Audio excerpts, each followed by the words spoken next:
화웨이는 미국의 제재에 대해 우리만 당하고 있지만은 않을 것이라 응수했습니다. 하지만 상황은 화웨이에게 그렇게 좋게 돌아가지만은 않는 모양새입니다.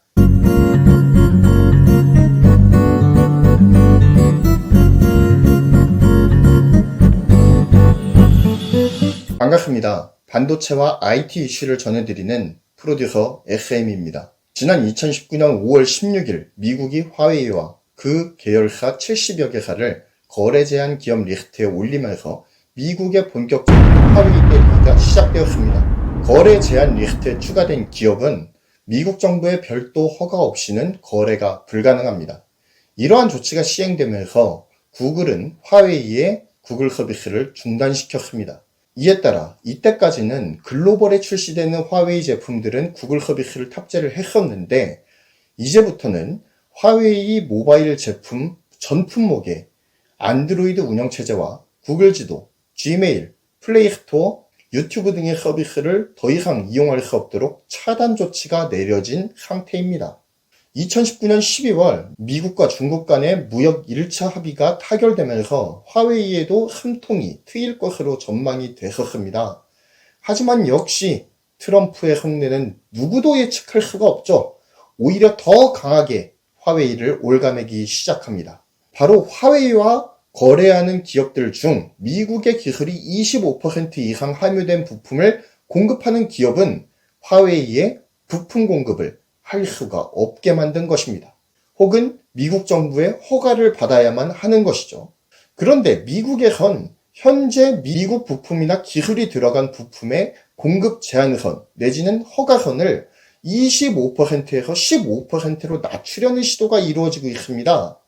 만약 이렇게 비율이 낮아지게 된다면 화웨이는 부품 조달이 훨씬 더 난항을 겪게 될 것으로 보입니다. 화웨이의 플래그십 스마트폰 P40 시리즈의 주요 부품은 미국 등 글로벌 기업들의 제품을 사용한 것으로 확인이 되었습니다. 최근 화웨이는 미국이 추가 제재에 나설 경우 나서겠다라고 하는 강한 의지를 드러냈지만 여전히 미국에 대한 의존도가 높은 상황입니다. 화웨이는 미국이 우리를 제재하면 중국 정부가 가만히 있지 않을 것이라고 으름장을 놓았습니다. 하지만 상황은 화웨이에게 그리 좋지 않게 돌아가는 것 같습니다. 왜냐하면 최신 기종 P40 시리즈에도 아직도 외국산 부품이 범벅되어 있기 때문입니다. 만약 미국 기술 함유 비율이 25%에서 15%로 낮아지는 최악의 수가 펼쳐진다면 안 그래도 외국 부품의 의존도가 높은 화웨이가 부품 공급에 심대한 타격을 입을 것으로 보입니다. 즉 화웨이는 지금 중국 정부를 믿고 큰 소리치고 있을 때가 아니란 얘기죠. 스마트폰 분해 전문 업체인 XY존이 웨이보에 게시한 P40의 분해 영상에 따르면 핵심 부품인 AP는 자회사인 하이실리콘의 제품, 배터리는 중국의 디헤이와 엠페르크 제품을 탑재했습니다. 문제는 하이실리콘의 파운드리가 TSMC라는 거예요. TSMC의 공정에는 미국의 기술이나 장비들이 많이 녹아들어 있습니다. 게다가 RF칩은 퀄컴과 스카이웍스, 코보 등의 미국 기업 제품들이 조성되어 있습니다. 또한 랜드 메모리는 삼성전자, 근거리 통신칩은 네덜란드 NXP, 디스플레이는 BOE와 LG 디스플레이, 램은 SK 하이닉스, 카메라 렌즈는 소니 라이카. 이렇게 대부분의 주요 부품들이 해외 기업 제품들이었다라는 사실입니다.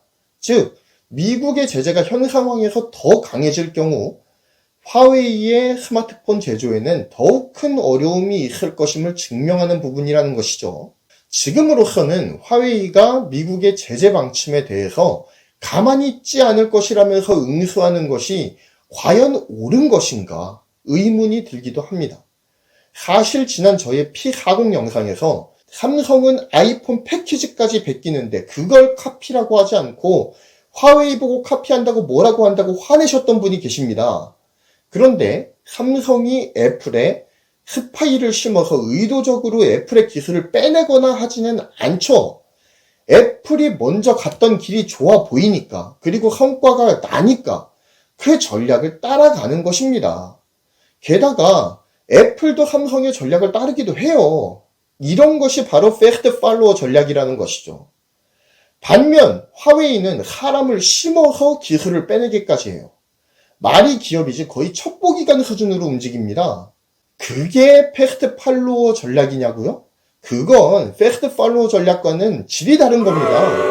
화웨이가 지금 제재를 받고 있는 이유가 뭐예요? 사람 심어가지고 기술 탈취하고 백도어 심어가지고 정보 탈취하고 이런 것 때문에 지금 안보상 위협이 된다고 블랙리스트에 올린 것이 아닙니까? 화웨이가 외국산 부품을 많이 사용하기 때문에 까이는 것이 아니라는 이야기예요. 핵심은 화웨이가 중국 정부의 등에 업혀서 불공정한 경쟁을 하고 있다는 겁니다. 시장 질서를 어지럽힌다라는 것이고요. 그리고 정보 탈취, 기술 탈취, 정보 탈취가 도를 넘었다라는 거예요. 그렇기 때문에 제재가 되는 거거든요. 그래서 핵심은 화웨이가 글로벌 스마트폰의 한 경쟁자로서 당당히 경쟁에 임하기 위해서는 이러한 지난날의 잘못을 인정하고 재발을 방지하려는 노력을 기울이는 것이 먼저라는 얘기를 하는 겁니다. 삼성에도 외국 부품들이 많이 들어갑니다. 어쩌면은 외국 제품들로 도배가 되었다라고도 할 수 있을 것 같아요. 그런데도 삼성은 부품의 수급 문제라든지 아니면 제재 문제가 크게 대두된 적이 없습니다. 기업의 경영에서 적어도 기술의 부분에서는 페어플레이를 하니까 문제가 없는 거예요. 화웨이가 정말 이 어려움을 극복하고자 하는 마음이 있다면 되도 않는 자존심 부려가면서 센 척하지 말고 지난날의 잘못을 인정하고 돌이키고 재발하지 않으려고 하는 시도가 우선되어야 할 것입니다. 이상 프로듀서 SM이었습니다. 본 정보가 마음에 드셨다면 구독과 좋아요, 알림 설정 꼭 부탁드리겠습니다. 감사합니다.